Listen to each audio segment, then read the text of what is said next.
Good afternoon. My name is Brandon Robinson, and today my speech will be on the psychology of death and the stages of death in the Kubler-Ross model. Throughout the history of mankind, there are two main things that are guaranteed in life: taxes and death. According to researchers at Hebrews for Christians, over 56 million people die each year. Many of these people die at ripe old ages, while there are a plethora of young people who die slow and tragic deaths. When death occurs, many people are not prepared, and therefore many devastating things can result from this. People usually experience problems with their emotions. They will stress over a number of situations, and many health issues tend to rise. Many people will become depressed for long periods of time and decide to give up on life. Although there are many people who take these experiences to heart, there are many ways a person can deal with these problems. Dealing with death in a healthy manner can lead to a healthy healing process for anyone who is being affected by it. In this speech, I will discuss one main key point, and that key point will be the stage of the Kubler-Ross model. Although death is a major part of life, accepting it can be a difficult thing to do. Dr. Elizabeth Kubler-Ross, an American psychologist, helped discover the series of grief stages people go through before they reach their death point. The series of stages were known as the Kubler-Ross model. The model was formed by a study on many patients from a local hospice, the hospice workers, and the patient's families. These five stages include the feeling of denial, anger, bargaining, depression, and the final stage, which is acceptance, which is known as DAPDA. With the help of the Kubler-Ross model, many people were able to learn many things about death and how the final chapter of human life could possibly be. The first stage of the Kubler-Ross model is denial, and it usually is the stage that many people face when they are first diagnosed with a life-threatening issue. Many people do not want to face in reality that they could possibly die, which is absolutely normal. According to SiteCentral.com, denial is a defense mechanism that buffers immediate shock. Even though it is a very distinctive defense mechanism, it is temporary, and it helps patients through the first initial pain that they experience.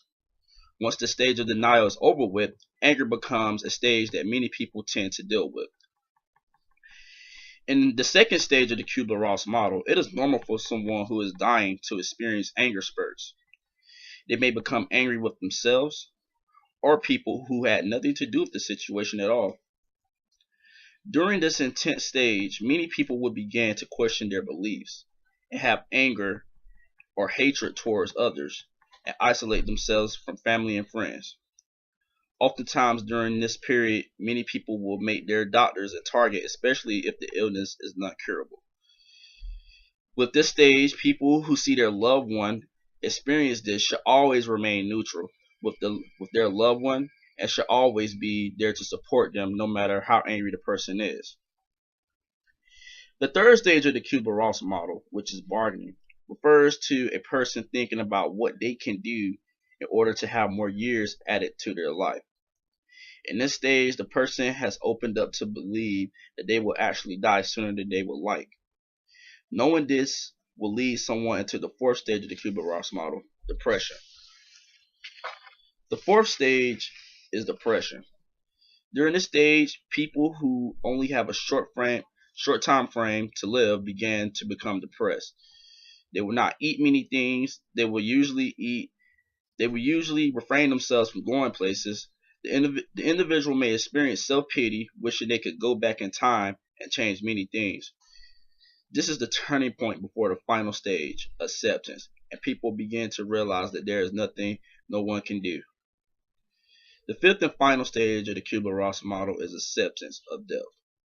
In this stage, many people will begin to get closer to their family members, giving each member of the family encouraging words.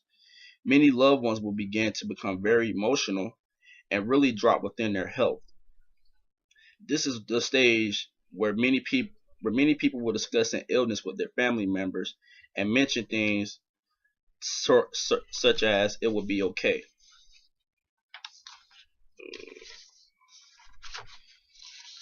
In conclusion, we have seen how death can take a big effect on a person who is close to death and a loved one's family and friends. Death is a major part of life that all of us will go through one day. Even though we can't avoid it, there are many ways that we can deal with death in a healthy manner. There is no time limit on how long it takes to hear from the mark of death that has been made, but with the right attitude and the proper steps taken, anyone can move on in life. I personally say I have lost many people in my life, 4 people in my family since the start of 2014. But time heals all wounds, and I know things will get better.